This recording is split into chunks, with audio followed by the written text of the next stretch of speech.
Welcome back to the Curate for Women Network. If this is your first time here, thank you so much for joining me.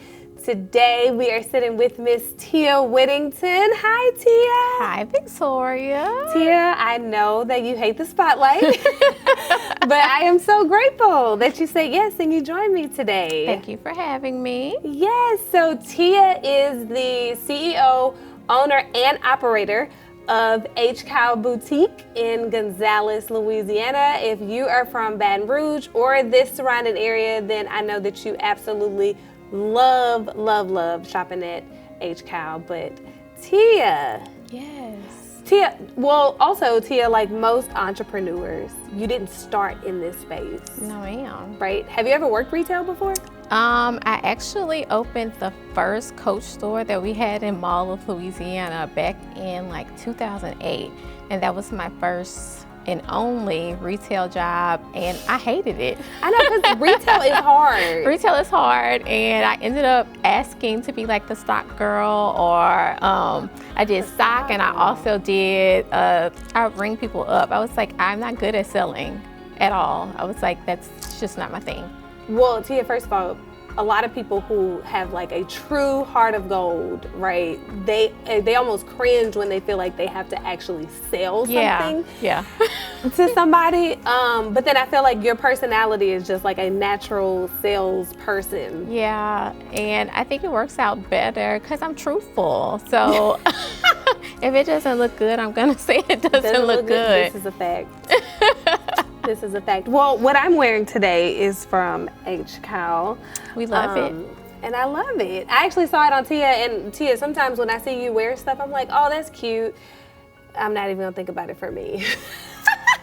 But this worked. I saw you in it, and I was like, oh, I love that. I want to film in this. So you went to Louisiana State University in Baton Rouge. Yes, ma'am. What was your trade? What did you go to school for? So I went to school for communication studies. So it's just the study of communication. I did a year of graduate school at Southeastern University for speech pathology, and I hated it. So I actually, from that, the entire time I was at LSU, on my days that I didn't have class, I would substitute teach for East Baton Rouge Parish School System with typically pre-K kindergarten students. So I decided to go back and get my alternate certification. I actually taught for 6 years. Girl, you actually went into a school system and fell in love with it? Yes, I did. Oh, wow. You know, I really love that for you. I love that for you. Was that before or after you were a mom? That was before. So I started teaching at probably 23. Mm-hmm. I got my first teaching job at Forest Heights Elementary, and I taught pre-K there for 2 years. And you loved it? Mm-hmm. Okay. And then what other grades did you teach? I taught kindergarten as well in Ascension Parish, and I also taught in Emerville Parish as well. I have nenever heard of somebody accidentally falling in love with teaching. You either start this way with knowing like, hey, I want to be a teacher. You know, I thought that you initially went to school for teaching. I had no clue that you accidentally fell into that. Yeah. Could you ever see yourself in that space again? So I did kind of dabble back into that space. I kind of moonlit. I had the store going, but I actually had a customer who needed a certified teacher to come in and work for the homeless department for EBR as a part-time teacher. But although that was my title, more so it was more of like a social worker, going in and advocating for those students whose teachers and admin had no idea that they were actually considered homeless. So I went in as the liaison between the student and the school. And so I actually did that, I want to say 2018 for an entire school year. Okay, so you were still operating the store till it's to its full capacity, and you went back to do that part-time. Yes, and so I was able to make my own hours with it, but what I would do was I worked that from 8:30 in the morning to about 2:30, 3 o'clock, and then I would come to the store and switch off with whoever in the village was here to help. And I would work at the store until 6:30, 7 o'clock. every day. I did that for an entire year, but it was something that gave me purpose. I've always loved working with children, even though most people I cannot see you doing that. But those kids loved me. I loved them. I enjoyed it. It gave me another passion in addition to being able to be at my store. This is so opposite of what I thought that this was. I literally thought that you were a teacher, but always had a passion for this. And I know that you did because we have spoken about you always having a passion and a dream of opening your own store. And so let's pivot a little bit. So you were a teacher first. Yes. And I know that you're very fashionable. I try. But that doesn't always push people to want to open their own retail store. Correct. So how did that come about? So, like most girls and their mothers, we love to shop.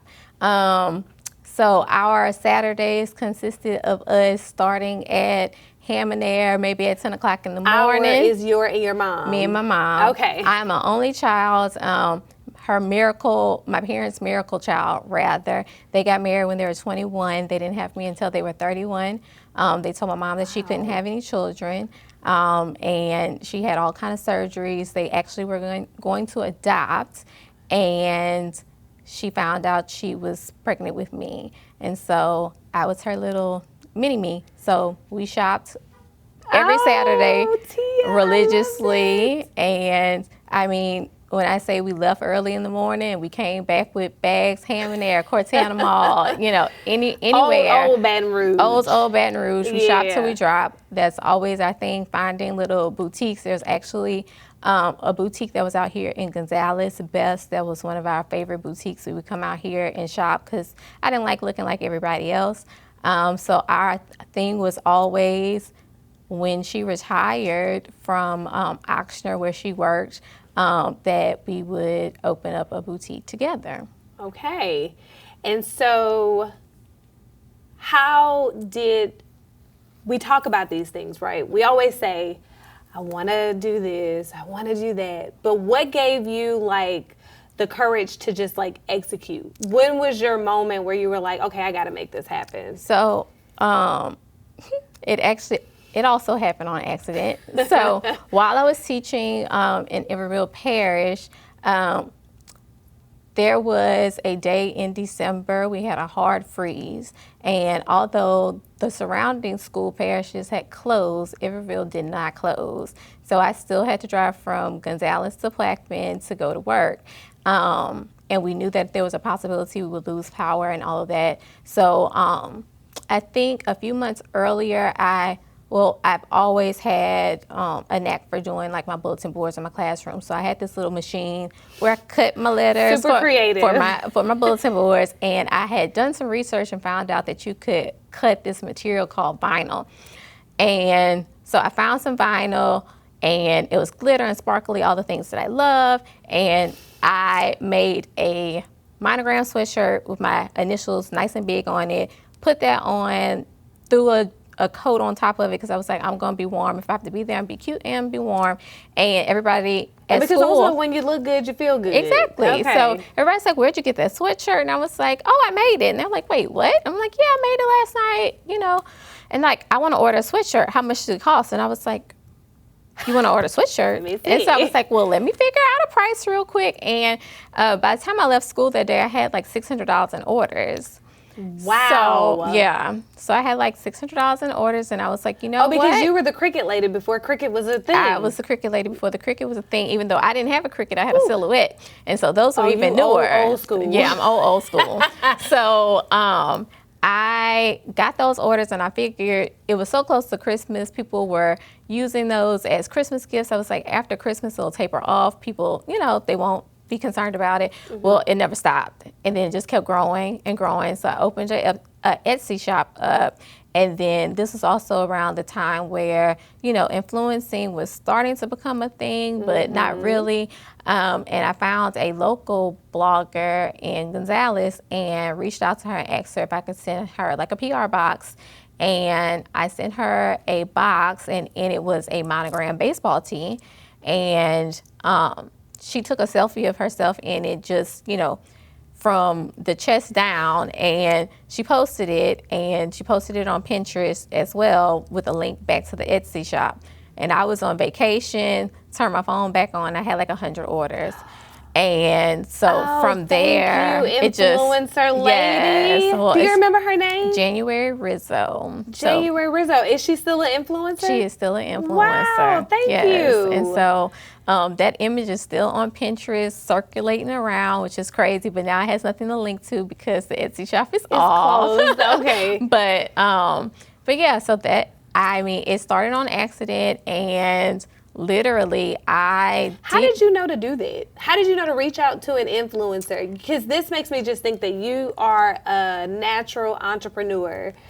I think it was just like that old, like I said, it was just, influencing was just becoming like this really big thing. And she was already somebody that I followed, and I followed a lot of bloggers at that time. And so I was like, well, since she's local to me, I was like, maybe she'd be willing to help me out. Yeah. And I was like, if she likes it, she'll post it. If she doesn't, she won't. And she loved it. So I just figured it was an organic way of getting my product out there, and it actually worked. For sure. Was your mom living when you opened HKyle Boutique? She was not. So my mom passed away in November of 2011 from cancer.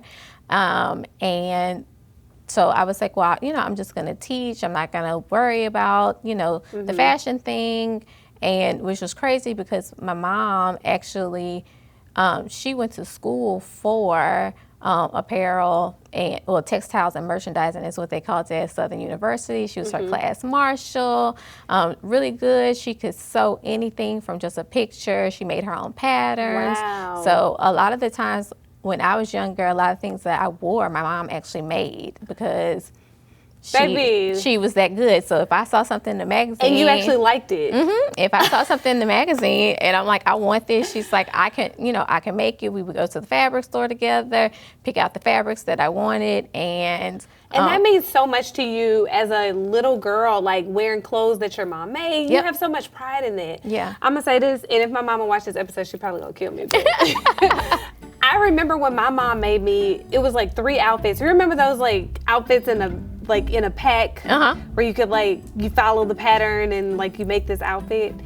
And my mom made it, and I never liked it, but I always wanted to wear it just because it was something she made. It was something she made, and I don't know why. I just always thought that was so I loved it because she made it. And baby, I didn't really like the way it looked on me, but I let everybody know who saw me in that outfit that my mama made this. Right. And so that was always my favorite thing, like the fact that she was super into fashion, interior design and all of that. So like I said, unfortunately she wasn't alive when I started the store, but I was like, I knew it was something, if I decided to do it, I would do it in her memory, in her honor. And so when you were getting all those orders from those Christmas, when you wore your sweatshirt to school, that was probably your mom rooting you on and little nudge, no, this was our dream together.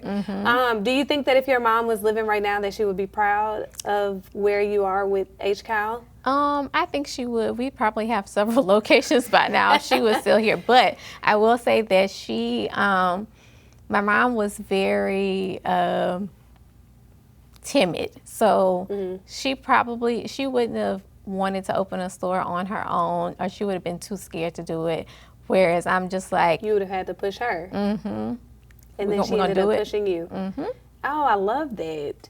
So you are a entrepreneur.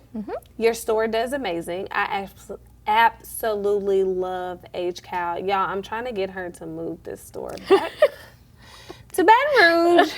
We're just gonna pray about it. We will. Put it in prayer jar.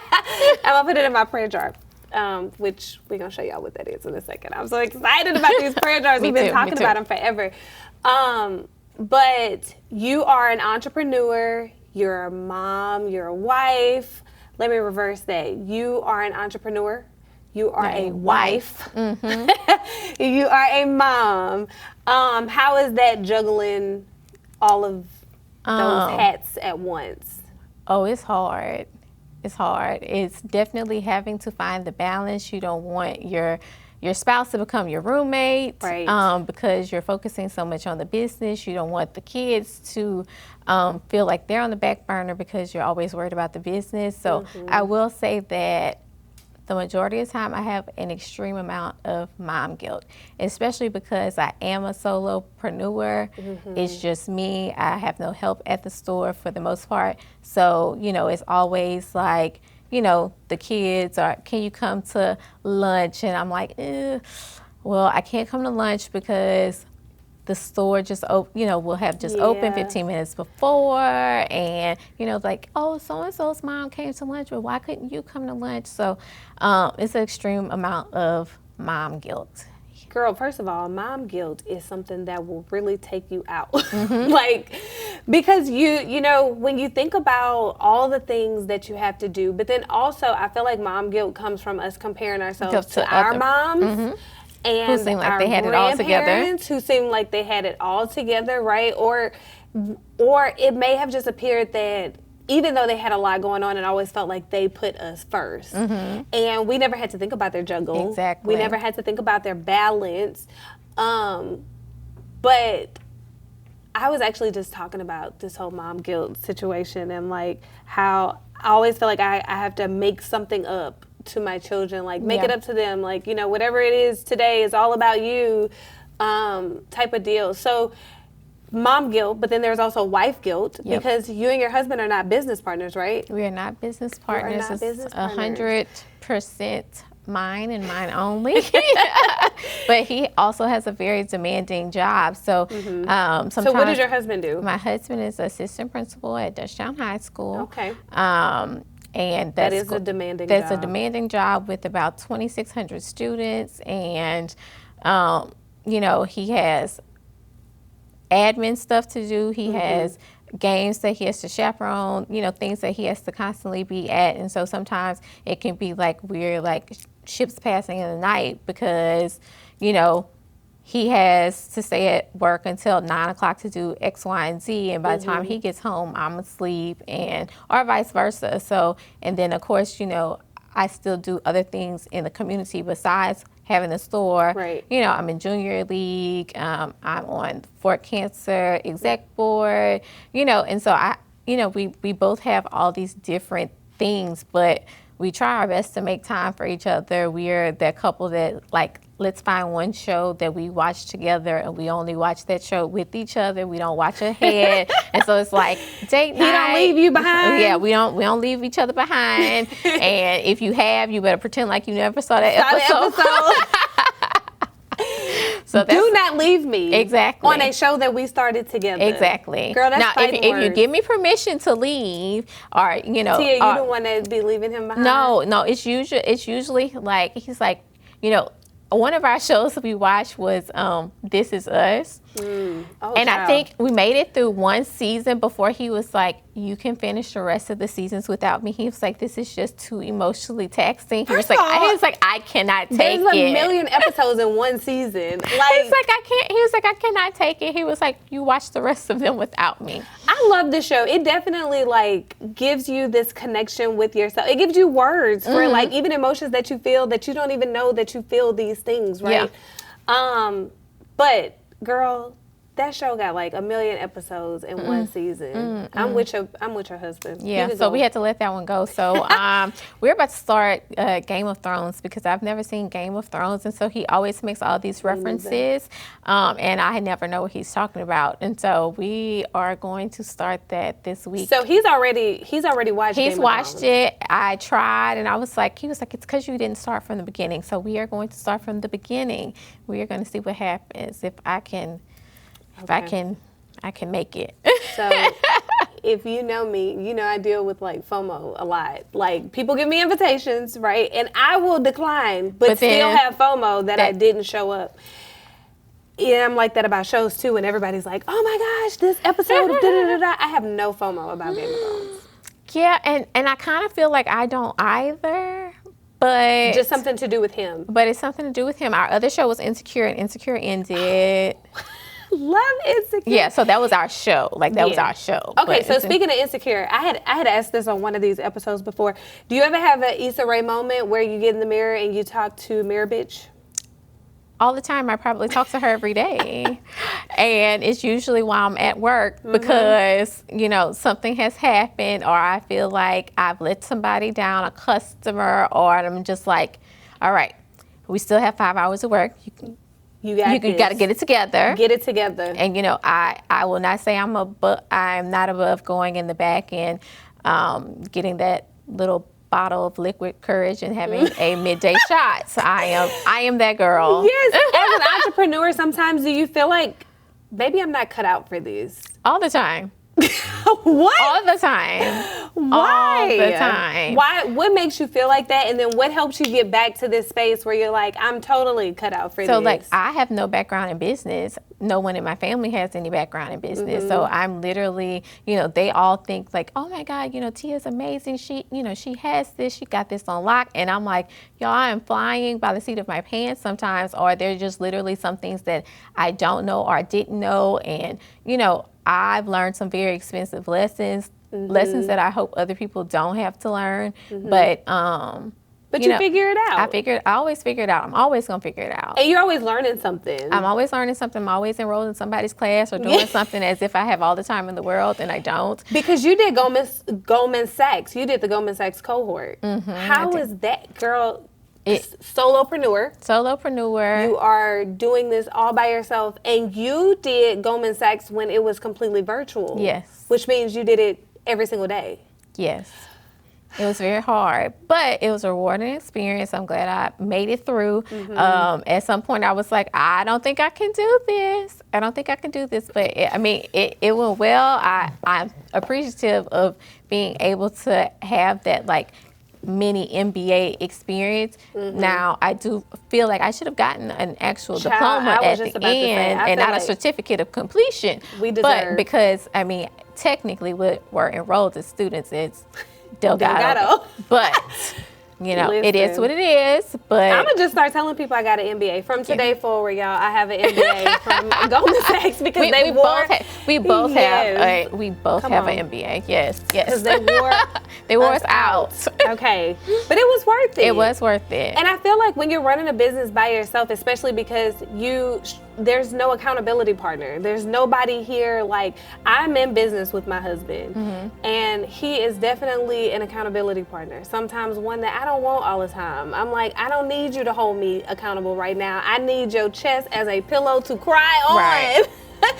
But I think that things like that, programs like that, are absolutely necessary when you don't have a partner to keep you accountable. But you have some pretty dope friends that are just like, we gonna make sure that you keep it together. Yes. So let's talk about your village, about the people who've like kind of had a hand in keeping this thing together, who would otherwise be your mom in this space.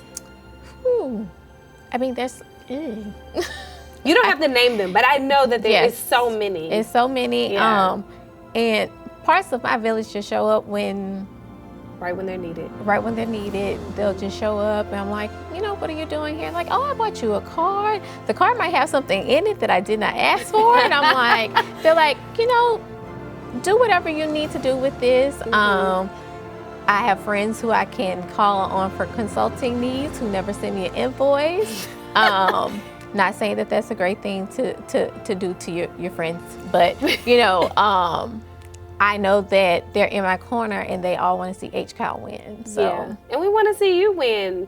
But then also, I feel like your mom still sends these people for you because this is not just your dream.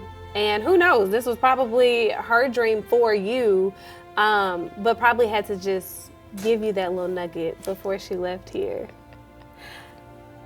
I know. Yeah. I know. What's one thing that you are very proud of within HKyle? They were still open. Yeah. You know, I started this and just hoped that I could make it a year. And we hit year 7 of brick and mortar, And yeah, I'm very excited about that. So every year I'm just like, the lights are still on. The lights are still on. She helped me keep the lights on. So I'm just ready to see what all it can be. Yeah. One thing that you have, because outside of like the different brands that you carry in HKyle, which we love, you have also created your own thing. You put these scriptures on t-shirts and sweaters. Why did you start doing that? Where did that even come from? So and of course there's a story behind everything. So pandemic time comes and, you know, they tell us, oh, we have to shut down. And I kept seeing this scripture everywhere that whole week. And I was like, I have to tell my customers, like, guys, you know, y'all can't come in anymore. We have to close per, you know, the guidelines. And so I made a shirt with my Cricut. Well, not my Cricut, my silhouette. I made a shirt, one shirt for myself. And I stood in the doorway of the store. And the shirt said, I will not be shaken, Psalm 16:8. And so made the shirt, posted the letter to my customers, like, see y'all on the other side of this. And everybody's like, is that shirt for sale? And I was like, Now, Tia, how you thought that you was going to post that shirt and people wouldn't want I mean, it? it was just a very simple, basic shirt, white shirt, Times New Roman font, like nothing. I mean, it's just. But now you have your own font for this, right? Yes, I do. And so, but they actually asked for the original back, so the original is probably coming back. But yeah, I didn't think anything of it. Everybody's like, I want this shirt, I want this shirt, I want this shirt. When I say that shirt, because we had to close and I didn't open back up until September, that shirt paid my rent for 4 months. Wow. This is just like your winter sweater. When you wore that winter sweater thinking that this was just for you, girl, even when you try to be selfish, you can't. Yeah. And so even when you try to do something for yourself. When I try to do, and so I was like, you know, I just knew that, I was like, nobody wants this shirt. And so everybody, basically, I was making deliveries on Good Friday so that people could have this shirt for Easter Sunday. They wanted to wear it for Easter Sunday. And I was like, okay. So we were making Porsche deliveries. Me and my husband split up the deliveries for everybody that was local to make sure that their shirts got done on time. And then we just kept reprinting them. And we're on version 2.0 with the different font now. But they are asking for the original one back. So we'll be doing that one. That's like again. The perfect graphic tee. It's the perfect graphic tee. It got people through, you know, people wearing them to go take hard tests in their lives and, you know, posting their testimony. Like, I went into, you know, took my test and I wore that I Will Not Be Shaken shirt from HKyle. And, you know, this is my shirt I wear when times get hard. I have people gifting them to friends who have been diagnosed with cancer. Or they're going through a hardship in their life. And so they'll come in and buy the shirt and, like, I'm giving it as a gift. And what's funny about that is I actually, during the pandemic when we were closed, took some time to get the store, you know, more organized. So I was working with an organizer and, you know, we were in here distanced apart and she was at one of my counters and she's like, hey, there's a stack of papers, you know, you need to go through. And I was like, girl, all of that is probably just old invoices, just throw them all away. And she's like, no, you like really need to go through them, make sure there's nothing that you need. And so I was like, literally, you know, it's mid 2020. I'm like, the first paper is from January of 2019. I don't need to look through these papers. Like, let's throw them away. And she's like, Tia, look through the papers. So finally I was like, let me just go. So I'm like, invoice. And I was like, well, what is this little torn sheet of paper? And so I'm reading and it says, I will not be shaken on the top of the paper. I've written it and it had a prayer on the bottom of it. I had written it the January before. And so now it's framed and it's in my office. God is so kind. And I would not I wouldn't have found it if she hadn't made me go through those papers, because I was just, I told her you're to so throw. stubborn. Yeah, because I told her I was like, just throw the entire thing away. And like, You when are I definitely found it, one of those people that's like, I'm going to cross that bridge when I get to Exactly. it. I don't have time. But I understand. yeah. Because retail in general, that was the worst job I have ever had. And I did it multiple times. Unlike you, I didn't learn my lesson after working the first retail job. You kept going back for more. And I was like, Doc, I really hate this. I've only had one retail job that I enjoyed. And I'm going to shout her out because she's a woman and she's local to Louisiana. She's not just local to Baton Rouge, but Bragini. If y'all have never shopped at Bragini. I have. She's great. Oh, my God. I absolutely love Bragini. But anyways, that was the only retail job that I ever had that I loved. But still left it. I was like, That's not for me. yeah, girl. You got to know what's not for you. I mean, even with like 10 coworkers and like people actually doing this job with you, I'm like, this is an impossible task. But you're doing it by yourself. And I feel like God is like right there along with you. Step by step. Your mom too. She's like holding your hand. She's like, girl, I told you we was gonna do this and y'all still doing it together. We are. And so you and your mom were best friends, and I know that you have a daughter. Are you and your daughter best friends yet? Yes, we are. She's my little mini me. She wants to dress like me. She's like, does that come in something that's appropriate for my age?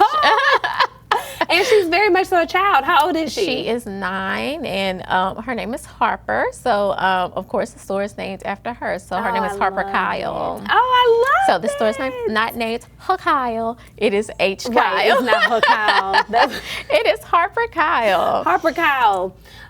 Ooh, how was Harper when you named this store? So Harper, well, we incorporated in 2013. So Harper was 5 months old. When she got old enough and realized that the store was named after her. She tells everybody she owns a store. And I'm like, well, Is my name on the paperwork? I'm like, well, sis, where's your money? Where's your money? She's like, it's in your bank account. Yeah, The bank apparently account of HKyle. Yeah. So you and your daughter, do you think that she ever has any plans of like doing this with you? Does She always says like, oh, when I turn like 13, 14, I am definitely, I'm going to come in and work. When she has days off from school, like she'll probably, I think they have a day coming soon off from school, and she'll probably try to come to work with me. She loves being behind the register, helping ring people up. It's not something that you have to force her to do. She loves being here. I love that. And what about your son? Is he like a mommy's boy? Is he like, I want to be with dad? Well, he used to be a mommy's boy because I actually went into labor with him at work, at the store.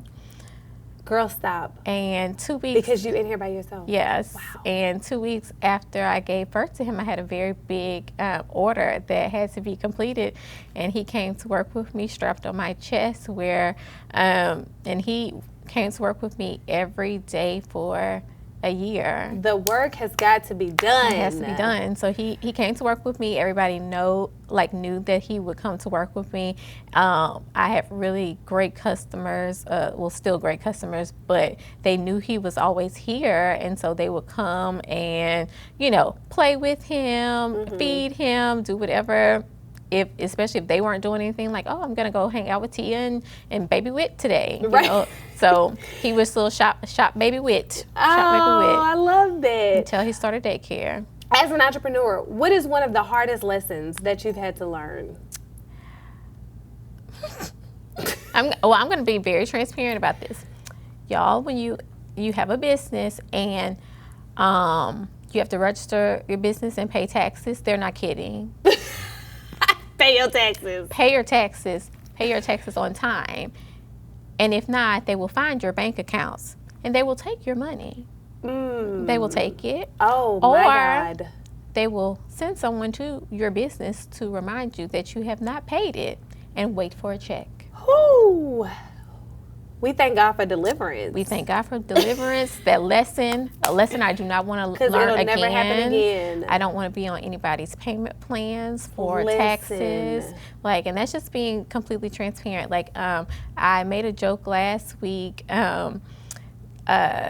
somebody from the Department of Ag, Louisiana Department of Ag, came by to check to see if I had scanners. And I was like, a scanner? I was like, excuse me? He was like, like a barcode scanner. And I was like, we don't use barcode scanners here. I was like, why? And he was like, well, there's a fee for that. And I was like, excuse me? He was like, there's a fee for not having it, or a fee for having it? There's a fee for having one. And I was like, please explain. And he was like, yeah. He was like, if there is, he was like, if you have scanners, multiple scanners, he was like, we charge you per scanner. And he was like, yeah, there's a yearly fee. And the Department of Agriculture? Now, what so they got to do the same people with... who put the little seals on at the gas station by the pump, the same people. And so I was like, and so I made a joke. I was like, man, I was like, scanning the clothes isn't free. I was like, the tags for the clothes isn't free. The clothes aren't free. I was like, literally, I was like, the air, government said you gonna yeah, run today. the air that I breathe in here is not free. Not the free. lights aren't free. I was like, there's literally nothing in business that is free. There's nothing. Oh my gosh, you even get taxed if people donate stuff to you, huh? Exactly. I'm telling you, So, entrepreneurship. Everybody thinks it's entrepreneurship like- is fun sometimes, right? It gives you this level of freedom that you don't otherwise have. Sometimes. But it is not cheap. And No. it is not for the faint at heart. It is not for the punks. I'm a punk. Sometimes I'm like, I could really go back to work. Yeah, and I mean, sometimes like that, it sounds wonderful to say like, oh, I can just go back to working for somebody, but especially after you've been an entrepreneur, it's very hard having somebody to answer to when you're not used to answering to anyone. Even when I was used to answering to somebody, It's I wasn't still hard. used to answering to somebody. It's an art. Yeah. And doing that, I admire people who stay in jobs for 30, 20 plus years with an actual boss, because I was never ever built for that life. But I also feel like I kind of got like hoodwinked into into entrepreneurship, though I feel like I found my grove in this thing. Do you feel like you found my groove? Your groove. Do you feel like you found your groove in this? Yes and no. Yes and no. I think I will have found it better once I have some stability in workers. But I will say I do have a village that steps up for me. I have friends who own their own boutiques, who might not even work the floor at their own boutique, who will come over here and work the floor for me so that I can, go to my kids' soccer games, or I have a funeral or a family event to attend, and they're like, I got it. Like, I'll come and work your store for you so you can go and, do that. Yeah. So if I didn't have that village, Before we close this out, I want to get this prayer jar. Can you bring me this prayer jar, pretty please?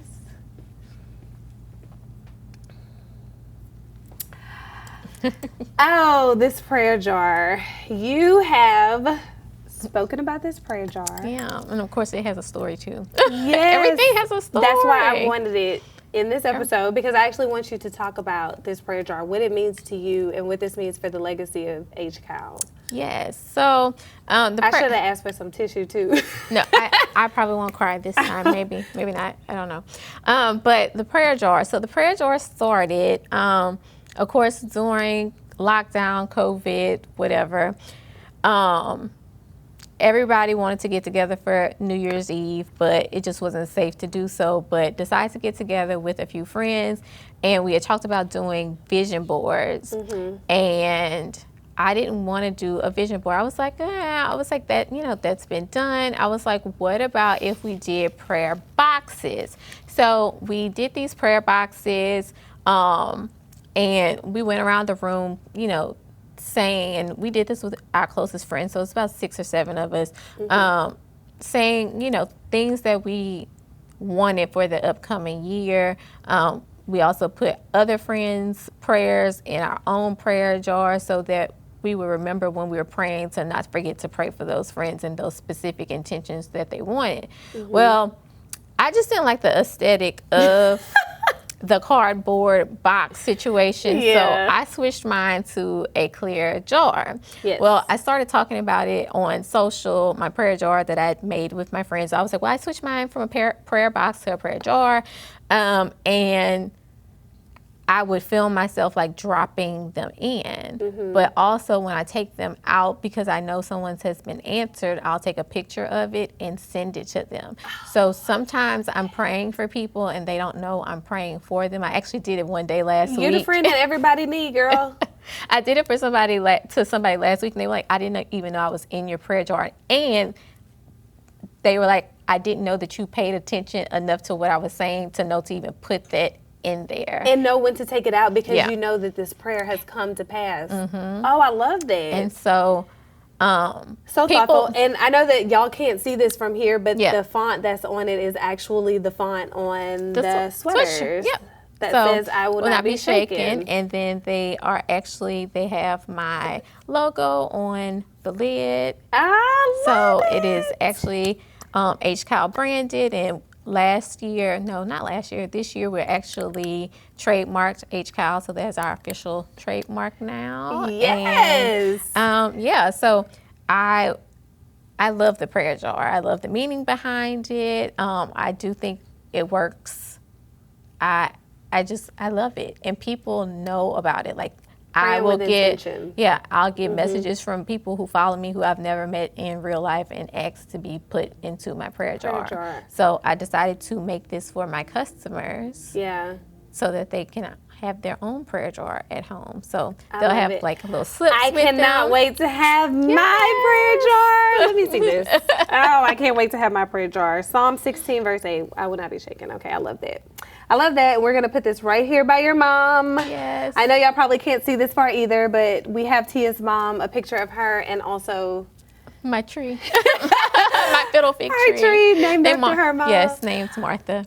Okay, so moving on, what is your dream for HKyle? And then what is your dream for Tia? Dream for HKyle, I would love to be franchised one day. I don't necessarily want to run them all. I love this location in Gonzales, so sorry. But I would like one other location that's for me, but I would love to have HKyle franchise. Have you done research on how to make that happen? Not yet. It's in the Okay, it's so in if the you're back of my watching head. this and you know the steps to take to franchise HKyle, because I think it benefits everybody. Yes, to have it does. This, It does. to have this store franchise. So reach out to Tia. I will make sure that we provide her information so that Yes. you can do it. And then she has a village who's going to force her to actually. Yes, my take village those always steps. forces me to do all the things. Yes. Yes. And Okay, then so then what's your dream for Tia? dream for Tia is to eventually, although I do love working in my store, eventually get to the point where I can kind of take a step back so I can focus more on my family. Yes. Yep, Yes. So I've Because been you here. absolutely love being a mom. I do. You love being a wife. I always hear you talk about your husband and your children and your kids. They don't even know me. I don't think they've ever met me in person, but they my niece and nephew. Yeah. On social media. And I'm Rossi's TT. I tell them good morning. I tell them good morning every time you put them on. I'm like, hey y'all. They love being on camera too. To be able to step away, love on your family, obviously scale this thing out. Yeah, I would love to scale this out. I would love to, I enjoy styling, so if I could have more time outside of the store, I would be able to branch more into the styling part, which I have people who probably hire me every holiday season, and I don't promote it or say anything about it to style them for like their holiday pictures I or am people. headshots. You are people. And I don't say anything about it, but it is, an additional stream of income for me, but will allow me to be outside of the store, and I have a little more flexibility. Okay, so if y'all do not follow Tia on social media, how can they get in touch with you for all of these things? How can they find your store? And how can they hire you as a personal stylist? So you can find the store at shophkyle.com or Shop HKyle on Instagram. And then me personally, you can find at Tia Whittington on Instagram or tiawhittington.com. Yay! Tia, thank you so much for doing this. I know putting you not in front of a camera, but having a public conversation with you is probably like cringy. Yes. But I I'm don't so like grateful. I don't like attention. But you are the person where I'm like, you have such a beautiful story, such a beautiful background. I know that if your mom could watch this, I know that she would be so proud. I know your daughter. She'll still be watching it. Yeah, right. And I know that your daughter is so proud. She is. To call you mom and best friend, and her personal stylist at home. So thank you, Tia, for doing this with me. And thank y'all so much again for joining me. Make sure that you share this episode with all of your friends, your family, your girlfriends, and I know the guys be watching this too, so you guys can join us as well. But we will see you next time. Bye. Bye.